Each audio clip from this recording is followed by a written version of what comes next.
Permission పెడతా ఉండండి పెట్టుకోండి. అంతే కదా. మరి ఎందుకు ఈరోజు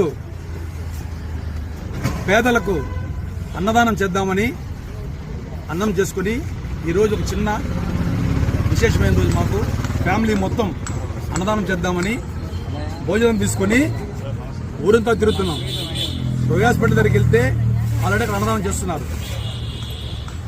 ఆకలిగా ఉన్న పేదలకి అంత అన్నం పెట్టాలని, ఎందుకంటే ఈ స్విమ్స్ రొయ్య ఇక్కడ ఎక్కువ పేదలు వస్తారు.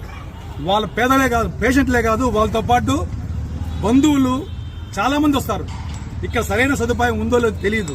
ఒక్క పూట అన్నదానం చేద్దామంటే టోటల్ మెడికల్ ఆఫీసర్లు, మన ఆర్ఎంలు, ప్రతి ఒక్కరు క్యాంటీన్ తో సహా, క్యాంటీన్ ఓనర్లు కూడా లాస్ అయిపోతారంట. వాళ్ళు ఒక్క పూట అన్నదానం చేస్తే వాళ్ళు క్యాంటీన్ లో లాస్ అయిపోతారంట.